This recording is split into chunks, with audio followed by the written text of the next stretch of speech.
It's time to dive beneath the surface and into the minds and hearts of your favorite celebrities and pop culture icons. Welcome to Up and Adam. Hey guys, what's up? You're watching Up and Adam. My name's Adam Knoll. And for those of you who don't know me, I'm the guy bringing you guys all the weekly interviews and recaps from your favorite celebrities and pop culture influencers. But for those of you who do know me, you know that that's not why we're always here, right? Guys, if you haven't already, go ahead, hit that like button, subscribe to my channel, and hit that notification bell because seriously, you don't want to miss anything we have coming up. And with that being said, let's jump right in. Okay, guys, so you know that we have been following this case so close, or actually, I should say the many cases that have been going on with the Girardis. So Erika from the Real Housewives of Beverly Hills, I always say this, Erika Jayne, Erika Girardi, Erika Jayne, whatever you want to call her, the expensive to be me star, and her husband are getting a divorce. They filed in November. So now with that has come so many cases of alleged fraud, alleged embezzlement.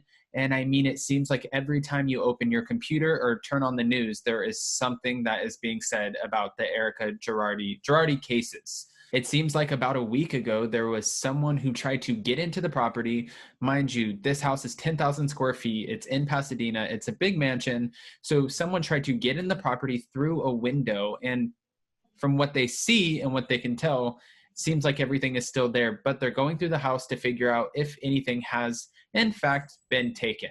Now, it's interesting because a lot of people, even lawyers, people who are in the law world, are speculating from the get-go that this is probably a sham, a scheme. Something's not right here. It seems like it's fishy. Mind you, you can't just go around and throw those allegations out there. So you also don't know if it was somebody who maybe has also been following the Girardi cases, knowing that this house is empty right now at the moment, and maybe they tried to break in to get whatever they can before the trustees take everything when it's liquidated, right? I mean, who knows? There could be so many different variations of this story or to what actually happened here. But what we do know is the house is burglarized, but we don't have a face. Also, what we know is that this news has come shortly after finding out that Robert Girardi, who is Tom's brother, actually took or was granted conservatorship over Mr. Girardi, claiming that right now he has short-term memory loss, that he's mentally incompetent and not technically aware of how much trouble they're in with all of this. So now technically Mr. Girardi has been granted, I think until the end of March, to take over as conservator and help his brother navigate through this. Now they're saying that Mr. Girardi is facing a potential eviction from his home that's $16.5 million.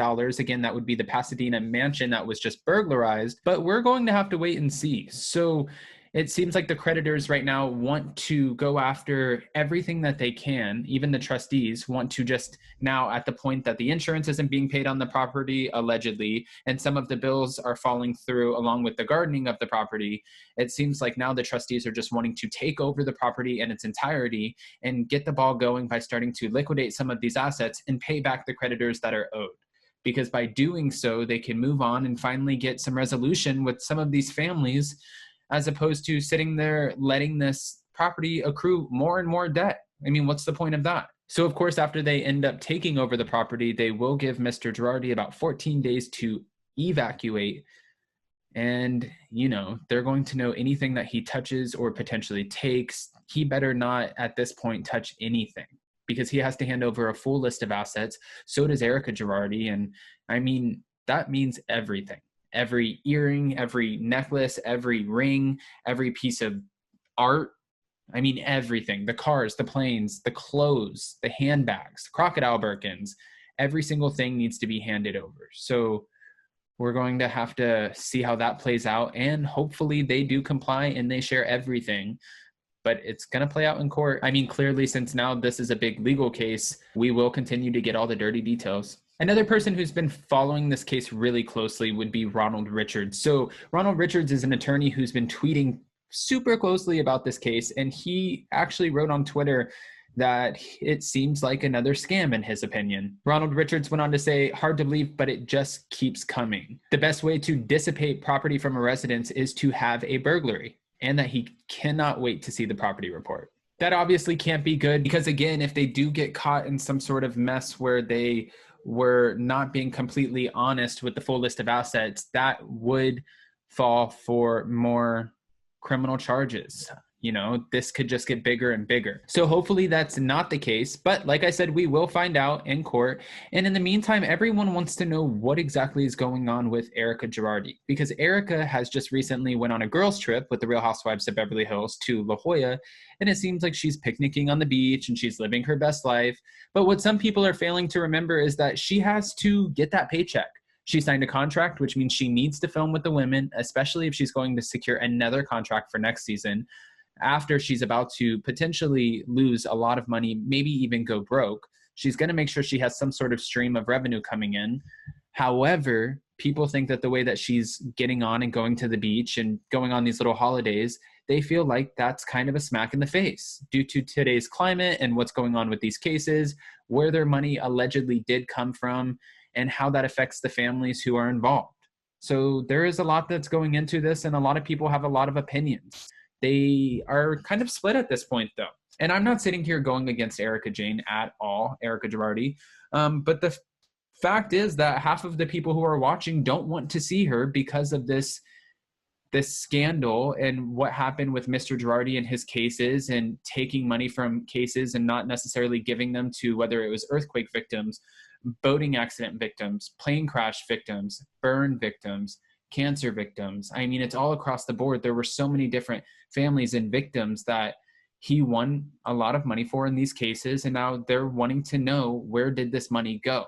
So if those victims, which in fact could be hundreds of people, meaning their families too, who are affected by this, if those victims are actually watching and they're talking to their friends and talking to their family about how this person allegedly scammed them out of millions of dollars, but then they're watching his wife on the TV, that might not be the best. You know, people might not necessarily react the best to that. So again, we're going to have to wait and see, but this doesn't look good. However, what we do know is that Kathy Hilton is going to be joining the cast, but as a friend. Obviously, everybody knows that by seeing the photos already.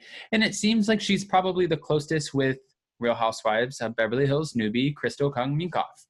One of the biggest questions, though, is why would Kathy Hilton be joining the cast? Is it because Kyle Richards is trying to save the show, save the ratings? Because as you've seen, a lot of these Housewives shows, just like Real Housewives of Orange County, who had the worst ratings of all time after 15 seasons of the franchise, they had the worst ratings. So is Beverly Hills trying to make sure that they don't fall down that rabbit hole? Maybe. Real Housewives of Atlanta also had slow ratings at the beginning, but now they're starting to push back up there. And, you know, maybe Kyle Richards thought by bringing her sister drama with Kathy Hilton that a lot of people want to know about, especially after the fact that Kathy Hilton always kind of took Kim Richards' side.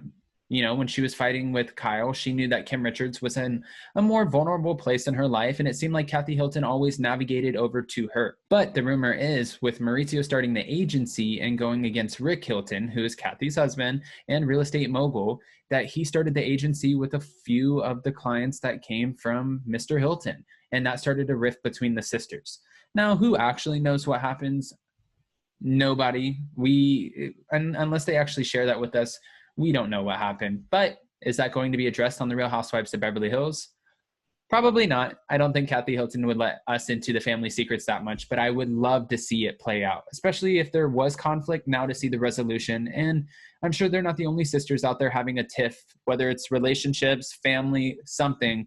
We all have different elements to our relationships with our brothers and sisters. So again, if you're going to have the conflict, let's have the resolution.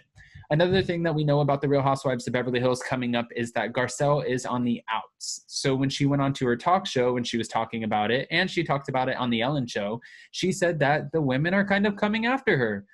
Why would they be coming after her, though? Unless, in fact, it was because she didn't necessarily have the women's back when they were going after Denise Richards last season over the alleged threesome with Brandi Glanville. Maybe that could have been it, but I'm not sure. I mean, why else would they be coming after Garcelle? Because I think that Garcelle had a good relationship with Kathy Hilton. I think that she's in good with Erika. I obviously know that she's in good with Sutton. So is it Lisa Rinna? Is it Dorit? We're going to have to wait and see. Guys, what do you think is going to be the most important part or the biggest part as far as storyline for the next upcoming season of Real Housewives of Beverly Hills? Do you think it's going to be Kathy Hilton's and Kyle Richards and their sisterhood? Do you think it's going to be Erika Jayne facing all of this divorce drama and the legal issues? Do you think it's going to be Garcelle being attacked by the women? Or do you think that we might actually find out about the husbands? No, I'm just kidding. Guys, if you haven't already, go ahead, hit that like button, subscribe to my channel, and hit that notification bell. Make sure to comment your answers to all the questions I ask because, again, I do read them. And with that being said, we'll see you soon. Bye, guys. Check us out every Monday and Wednesday. Thanks for watching Up and Adam.